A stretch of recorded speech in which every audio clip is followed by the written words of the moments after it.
Peace be upon you, and welcome to a new episode. On Sunday, July 18th, 2021, just one day before Eid al-Adha, in a quiet little village called Tanta al-Jazeera in Tok, Kalyubia Governorate. People were busy with Eid preparations. Suddenly, a scream tore through the silence like a knife cutting into flesh. A young man, about 30 years old, came staggering down from his apartment on the second floor of the family house, clutching his chest with both hands. Blood was soaking the clothes he wore, his face pale like a candle about to burn out, and he swayed as if his legs could no longer carry him. By chance, he ran into his mother, who was coming out from the ground floor. With a broken, pain-filled voice, he whispered, "Help me, Mom! I've been stabbed with a knife." The mother let out a scream that sent chills through the body.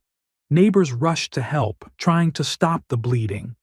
They took him to a nearby doctor in the street. The doctor checked him quickly and said, "The wound isn't too deep, but he must be taken to the hospital immediately." But time slipped away. The bleeding didn't stop, and that young man, an excellent accountant, a father of two innocent little children, died on the way before reaching the hospital. The family couldn't comprehend what just happened.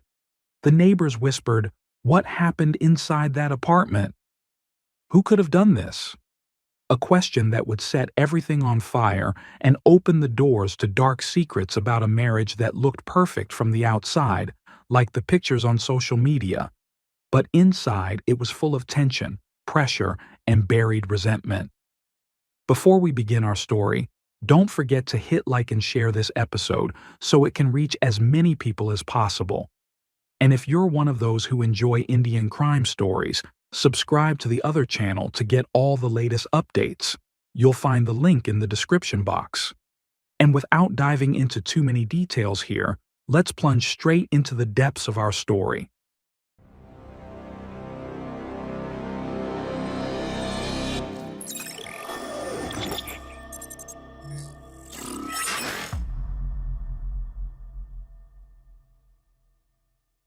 In 2016, there was a young man named Mohamed Ahmed Abdel Aziz, a smart, highly respected accountant, about 28 years old.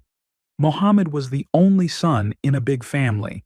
His father had passed away not long before, so he became the man of the house, responsible for his mother and all his sisters. His mother was a respectable woman who worked as a government employee, always supporting him. His sisters, all girls, treated him like a king, spoiling him, pampering him, and doing anything he wanted. The family house was big, built by his late father. His mother lived on the first floor, Mohammed's apartment was on the second, and the rest of the apartments were reserved for his sisters when they got married. Every day the sisters would come over to sit with their mother, even the married ones. They would cook, talk, and share dreams of Mohammed finally getting married and bringing home a bride to live in that house. Someone who would feel like part of the family, sharing their joys and sorrows. Mohammed was a hard-working young man. He worked as an accountant in a company with a decent salary, not luxurious, but enough. He trusted his mother's opinion completely, telling her everything about his life, from his job to his dreams. His apartment was almost ready, partially furnished, so he was already prepared for marriage without too much financial strain. He wouldn't need to build a house from scratch or buy expensive furniture.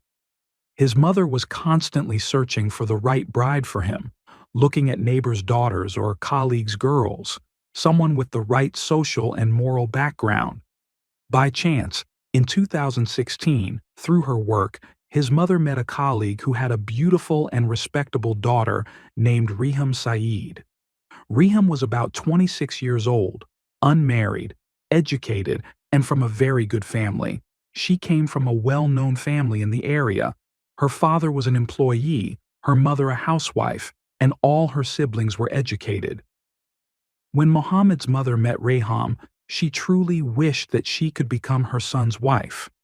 She seemed like the perfect match, not just in beauty, but also in manners and education. She told Mohammed about her, and as always, he trusted his mother's judgment. But when he met Reham himself during a formal visit, he was instantly drawn to her, feeling that she was the one he had been searching for. Reham, too, when she saw Mohammed, was convinced right away. A hard-working young man, a source of pride for any girl, with a good salary and a ready-made apartment. On top of that, her mother already knew his mother well through work. But Reham was a very stubborn personality. She was used to speaking her mind openly, never allowing anyone to impose things on her. She was strong-willed. In her father's house, she had lived a comfortable life, getting whatever she wanted without argument. Some people saw her as materialistic or spoiled, but in truth, she was simply used to comfort. Many suitors had proposed to her before, but she had rejected them all. She was waiting for the man who would make her feel like her greatest victory, the one who would complete her and truly understand her. Mohammed, too, having been spoiled in his home, was looking for the same thing, his own greatest victory. The two families reached an agreement quickly, and the wedding was set to happen soon. The apartment was ready, the dowry and jewelry wouldn't be complicated. But as the saying goes, as long as doors remain closed, we never really know what's behind them. It is daily life together that reveals the true personalities and the differences that can grow bigger with time. At the beginning of 2017, specifically in January, Reham and Mohammed got married in a wedding celebration in their village, Tanta Al Jazeera, surrounded by family, neighbors, and joy. They started their life together in the second-floor apartment. From day one, they began posting pictures on social media, Facebook and Instagram, smiling together, writing romantic words to each other. "You're my greatest victory, my love. You're my greatest victory, my heart." Anyone who saw those pictures would think they were living a perfect life, complete happiness, a love story straight out of the movies. And in the beginning, it really was beautiful. The honeymoon phase, talking, laughing, planning the future. Mohammed would leave for work in the morning and come home to find Reham waiting with a nice meal. Reham spent her days arranging the apartment, dreaming of children. But just a few months into 2017, Reham began to understand Mohammed's personality more deeply. He was used to no one ever opposing him, no one questioning his decisions, like a king in his own house. That was the complete opposite of Reham, who loved to discuss everything, reject what she didn't agree with, and always voice her opinion openly. This created small conflicts at first, like what to cook for dinner or how to spend money. And then there was another problem. Reham had married into a big family house. From the first day, she feared the interference of Mohammed's family, especially his mother and sisters, who were always around. She tried to assert her strong personality, but Mohammed's family took it the wrong way. They felt she was unsociable, cold, and unwelcoming in her manner. Mohammed was very attached to his mother, telling her everything. So Reham always felt like he was taking his mother's opinion in every decision, even if that wasn't entirely true. But the feeling weighed on her, making her feel like she wasn't the true mistress of the house. Not long after, in mid-2017, Reham became pregnant with their first child. It was the happiest news for the whole family. Mohammed's family was overjoyed, and so was Reham's family. Everyone congratulated them, bringing gifts and preparing for the new baby. But with pregnancy came extra expenses, medicine, checkups, new clothes. Reham didn't mind. She believed firmly that the man was responsible for everything in the household. So her requests increased, buying a new crib for the baby, special food, and more. Normal problems existed, like in any new home, small verbal arguments. But Reham's biggest fear was that Mohammed's family would interfere in raising her child. She would say, "I will raise him the way I want, No one else gets to decide. By late 2017 or early 2018, Reham gave birth to their first son. Everyone was thrilled. But for Reham, the feeling that Mohammed's family would interfere grew stronger. They would say things like, "Change the diaper this way," or "It's better to feed him like this." They would guide her or correct her in every little detail. This created more tension. Reham began firmly rejecting their interference, insisting, "He's my son." Meanwhile, Mohammed was stuck in the middle, financially pressured by work and the new expenses, but he hid it from his mother so she wouldn't worry. His mother sensed that he wasn't completely comfortable. She saw the exhaustion in his eyes, but when she asked, he would only say, "Everything's fine." The fights gradually increased in 2018. They would start verbally and end with shouting, but then they would reconcile and post pictures on social media with sweet captions, making the neighbors and friends believe everything was perfect, even though reality was completely different. As the conflicts escalated in mid-2018, physical violence began. At first, it was minor. He would push her, she would hit him back with her hand. But this was a huge problem because once marriage reaches physical violence, the road ahead is very dark, as we see in many cases. The neighbors started to hear the loud arguments and say, "They're always fighting." In 2019, God blessed them with their second child, a baby girl. But an important question arises. Why have a second child while their conflicts were already worsening? Maybe they thought a baby would solve their problems, or maybe they thought this was just normal in married life. By then, their problems had become almost public knowledge in the whole village. Their voices were loud during fights, and everyone knew there was mutual violence. Reham would hit Mohammed with her hand or with something else, and he would hit her back. Witnesses from the neighborhood later confirmed this in the investigations. Reham was always afraid of his family interfering. She couldn't get along with his mother or sisters. Neither side liked dealing with the other, but no one showed it openly. Naturally, Mohammed's family supported him, believing that Reham was the one starting the fights, while Reham believed they were the source of all the tension. When the elders intervened, like Reham's father or Mohammed's mother, they would say the usual things. "It's okay. Continue for the sake of life. These problems exist in every home. You must stay together for the children." But the truth is, if children grow up in a home filled with violence and shouting, they will never be psychologically healthy. They'll either grow fearful or learn to imitate that violence as a model. Life between Reham and Mohammed was far from normal. No value, no respect, insults, and violence. That wasn't a marriage. It was a prison for both of them. Between 2019 and 2020, Reham got into the habit of leaving the house to stay with her parents whenever she was upset, sometimes for days. Mohammed and his family didn't like this and would say, "This isn't a real marriage." But Mohammed was confused. He felt like he loved her, but in truth, they were just used to each other and mistook that for love.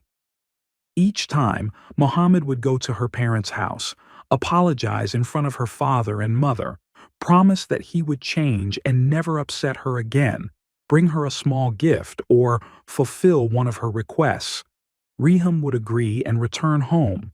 But after a few weeks, the fights would start again. Every time, the requests that caused the argument were eventually fulfilled, so Reham realized this was an effective way to get what she wanted, whether it was buying new things or asking for extra money. Naturally, Mohammed's sisters and mother didn't like this. They believed she was taking advantage of the situation and would say to him, "She's not good."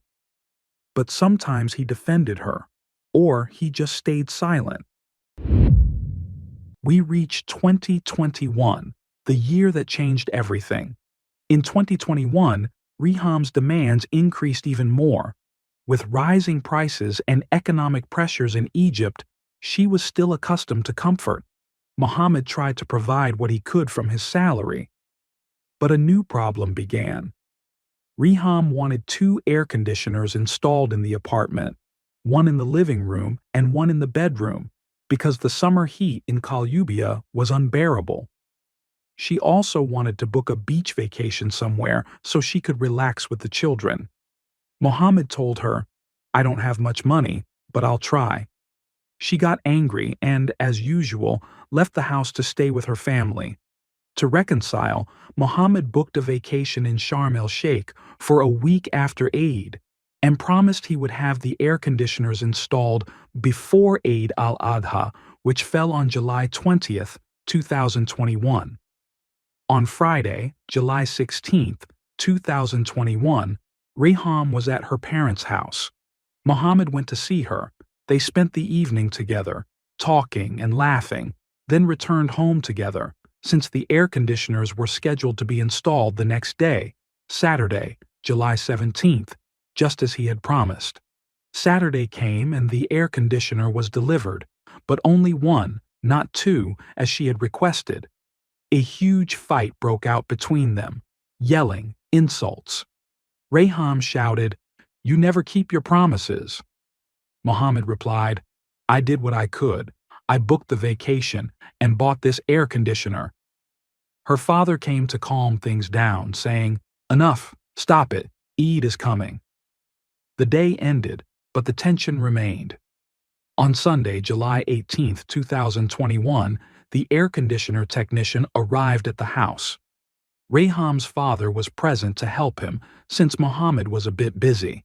The technician checked and said, "Some parts are missing.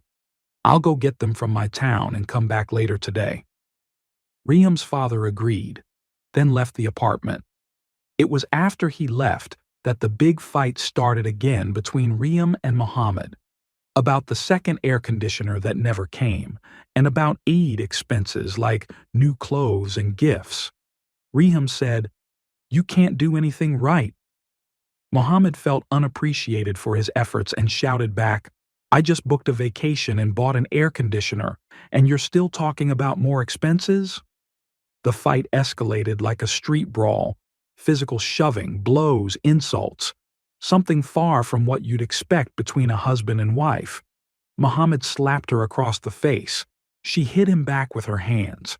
He dragged her into the kitchen, trying to grab her by the neck and choke her, according to her testimony during investigations.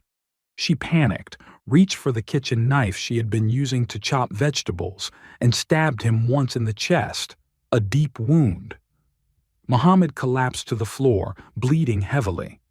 Their little daughter stood frozen at the doorway, unable to grasp what was happening, crying in fear. Mohammed tries to get up, leaves the apartment holding his chest, goes down the stairs and coincidentally meets his mother. He tells her, "Help me, Mom.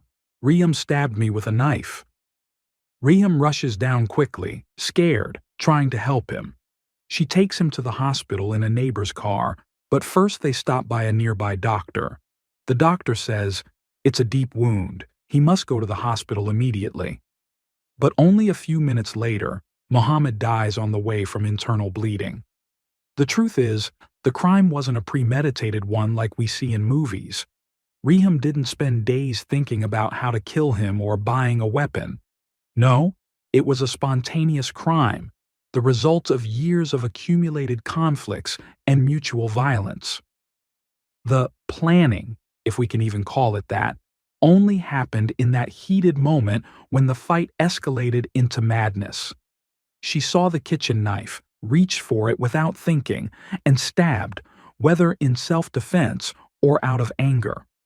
The stab landed in a critical spot, the left side of the chest near the heart, which showed it was strong and filled with rage. The prosecution, in their investigations, considered it as partial premeditation, since the couple's history of fights was well known, and neighbors testified about their constant quarrels. But later, the court classified it as a fight that led to death, not full murder. If it had been pre-planned, she could have used another method, like poison or something away from the apartment. But here it was spontaneous, driven by financial and emotional pressures, like the Eid expenses that were the final spark, though the real explosive had been building from 2017 to 2021. The investigations, which were long and detailed, started immediately on July 19, 2021, Eid al-Adha Day, when the report reached the police at Talk Station. The police arrived at the scene and arrested Reham inside the apartment. She was in shock, crying, saying, "I didn't mean it. He tried to strangle me." They seized the bloodied knife, signs of struggle in the apartment, and the broken bathroom door, evidence of a violent confrontation. The public prosecution took over, ordered an autopsy, and the forensic report came quickly. It confirmed the stab was very deep, reaching the heart, breaking a rib, and done with unusual force and rage. But it also confirmed that there were strangulation marks on Reham Saeed's neck, proving Mohamed did try to choke her. In her first interrogation, Reham confessed she stabbed him to defend herself. She said, "He broke the bathroom door, dragged me into the kitchen, tried to strangle me on the counter.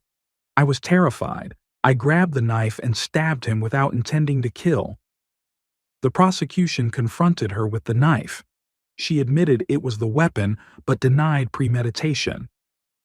On July 22, 2021, the prosecution ordered Reham to be held for 4 days in custody pending investigation, on charges of murder with premeditation, since Mohammed's relatives testified that their disputes were long-standing and that she sometimes threatened him. The prosecution heard the neighbors' testimonies, that the fights had been ongoing for years with mutual beatings and loud shouting, and that Reham often left the house. Mohammed's mother testified that her son told her, "Reham stabbed me," before he died. Reham's father testified that he had tried to reconcile them the day before, on Saturday, but wasn't there at the time of the crime. A crime reenactment was conducted in the apartment. Reham demonstrated how the fight happened, how he grabbed her by the neck, how she stabbed him. The prosecution documented everything on video. The investigations lasted for months, with her detention renewed every 15 days. In August 2021, the opposition judge renewed her detention for another 15 days, and her lawyer requested her release, but it was rejected because of the seriousness of the case. Mohammed's family claimed there was a strange detail, that Reham's grandmother had killed her grandfather in the past, but the prosecution dismissed that information since it wasn't related to the incident. In November 2021, the prosecution completed its investigations and referred the case to the Benha Criminal Court. The trial began in January 2022 with long sessions. Reham's lawyer argued it was self-defense, presenting a medical report about the marks on Reham's neck and testimonies about Mohammed's history of beating her. Mohammed's family's lawyer argued it was intentional murder, saying the stab wound was evidence of malice and hatred. On March 13, 2022, the court sentenced Reham Saeed to 7 years of rigorous imprisonment, ruling it was a fight that led to death, not full premeditated murder, and ordered the confiscation of the knife. This story is a harsh lesson, everyone. If a marriage involves disrespect and violence, divorce is the better solution before it ends in tragedy. What fault is it of the children to see their father die at the hands of their mother? Who gained anything?